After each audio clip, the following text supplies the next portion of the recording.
Bonne journée. Si vous vous demandez s'il vaut la peine d'acheter une Lexus LS de 4e génération et quels problèmes vous pourriez rencontrer lors de son fonctionnement, alors vous êtes au bon endroit. Ainsi, l'un des plus gros problèmes auxquels les propriétaires de Lexus LS devront faire face est l'absence presque totale de pièces de carrosserie, d'optique et de pare-chocs usagés. Il est logique que les prix des pièces rares ne puissent pas être qualifiés de démocratiques. Bien sûr, il ne sera pas difficile de trouver une nouvelle pièce pour un modèle assez répandu dans le monde, mais elle sera livrée exclusivement sur commande. Vous ne pouvez même pas rêver de trouver quelque chose de moins cher dans les enchères nationales. L'intérieur de la Lexus LS semble modeste en apparence, mais on ne peut nier son côté pratique. Il est important de comprendre que ce modèle a été développé au début des années 2000, c'est pourquoi la berline japonaise semble plutôt modeste en termes de capacité multimédia. Mais la Lexus LS est dépourvue de problèmes électriques, sans lesquels aucun de ses camarades de classe allemand n'est impensable. Ces derniers répondent avec des intérieurs monolithiques, dont une berline japonaise ne peut que rêver. Avec l'âge, il y a trop de craquements et autres bruits parasites dans l'habitacle de la Lexus LS, ce qui ne correspond pas à son statut premium. Bien sûr, rien n'empêche les propriétaires de reconstruire l'intérieur, mais la plupart préfèrent étouffer les bruits parasites avec de la musique. Le modèle Lexus LS de 4e génération a été le premier à recevoir un nouveau moteur de 4,6 litres portant la désignation d'usine, un URFSE. Le 8 essence combinait l'injection distribuée et directe de carburant, ce qui, selon les ingénieurs japonais, aurait dû conduire à une augmentation de la puissance sur toute la plage de vitesse. Les entraînements électriques pour les déphaseurs d'arbre à cames sont également apparus pour la première fois sur le V8 Lexus LS. Contrairement aux entraînements hydrauliques conventionnels, il fonctionne même lorsque la vitesse du vilebrequin n'atteint pas 1000 TR, min. Un certain nombre de solutions techniques non triviales ont réellement fait de la Lexus LS 8 de 4,6 litres la plus puissante de sa catégorie.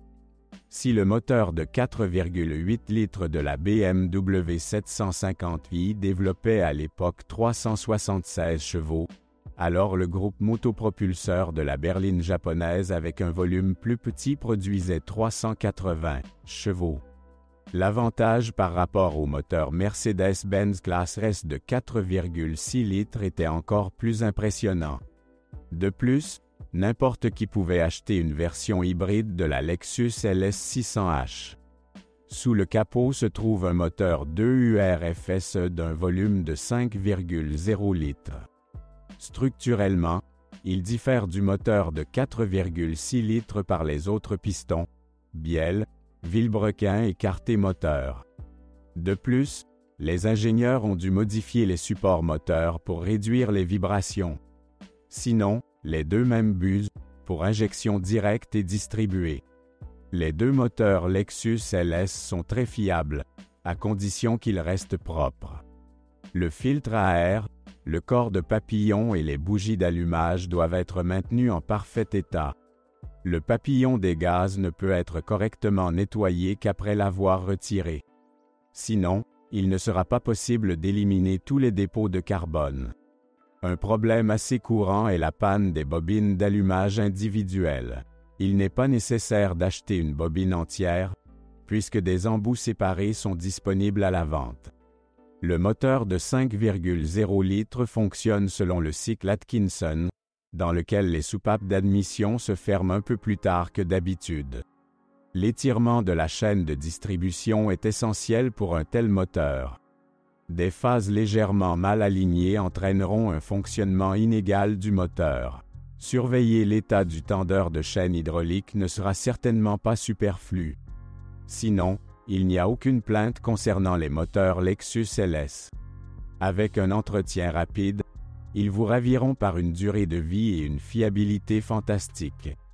Une transmission automatique à 8 rapports est apparue sur la Lexus LS alors même que les concurrents allemands ne rêvaient même pas de produire en série de telles boîtes de vitesse. Structurellement, La transmission automatique de la berline japonaise contient une telle réserve de débit qu'elle peut durer toute la durée de vie de la voiture. Il existe bien sûr des exceptions, mais dans la plupart des cas, elles relèvent toutes de la conscience de propriétaires imprudents. Le seul point faible de la boîte de vitesse à 8 rapports est la délicate bague et le joint de pompe. En revanche, pour les acheteurs de Lexus LS d'occasion, ce moins peut facilement se transformer en un plus. Les fuites d'huile parleront avec éloquence de l'usure de la serrure et de l'usure de la boîte. Beaucoup de gens croient que la LS 600H Hybrid est équipée d'une CVT, mais en fait cette version utilise une transmission électromécanique. Il se compose d'une paire de boîtes de vitesse planétaire, d'un générateur et d'une boîte de transfert.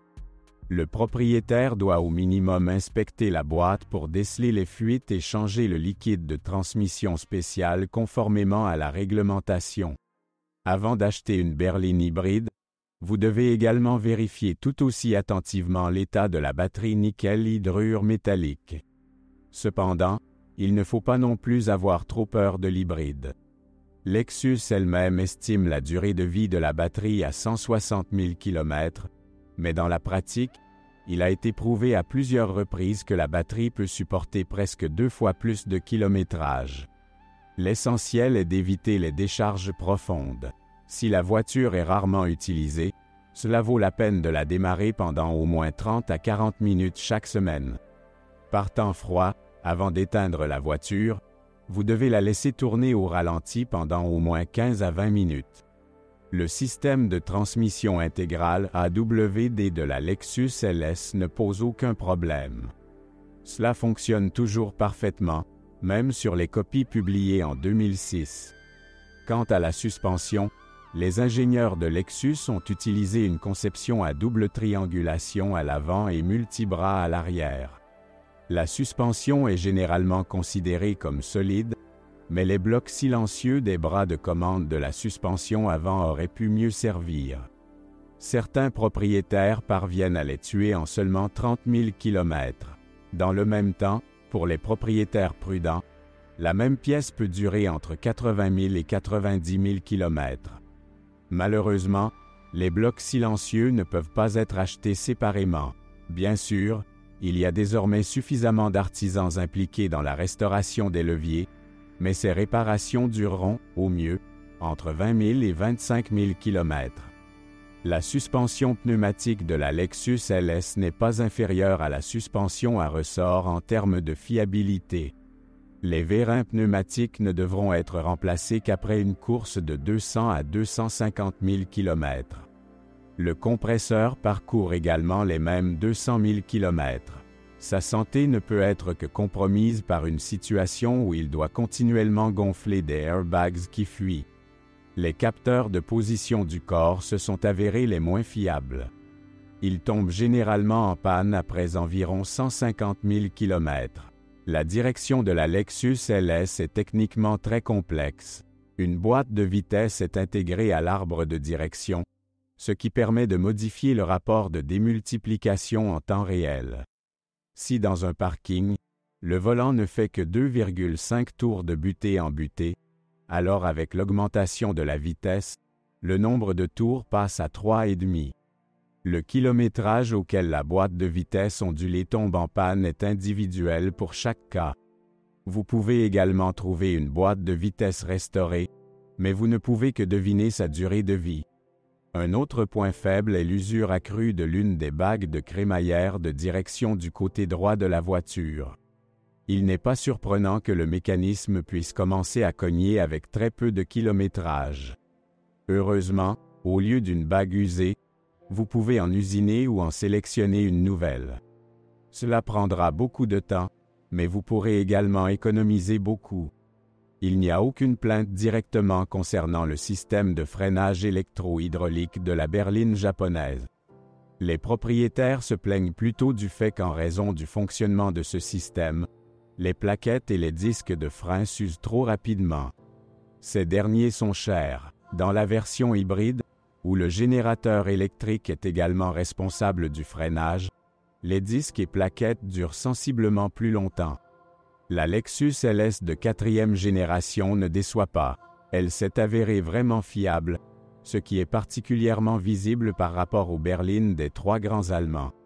Et bien que la Lexus LS soit inférieure aux berlines de BMW et Mercedes-Benz en termes de prestige, elle est également incomparablement moins chère à exploiter. L'essentiel est de comprendre la différence entre les mots « moins cher » et « bon marché ». Comme toute autre voiture haut de gamme, la Lexus LS ne vaut en tout cas la peine d'être achetée que par ceux qui n'ont pas de fardeau financier. Si vous êtes propriétaire, assurez-vous de laisser un commentaire sur cette voiture. Votre avis aidera certainement les autres à choisir une voiture.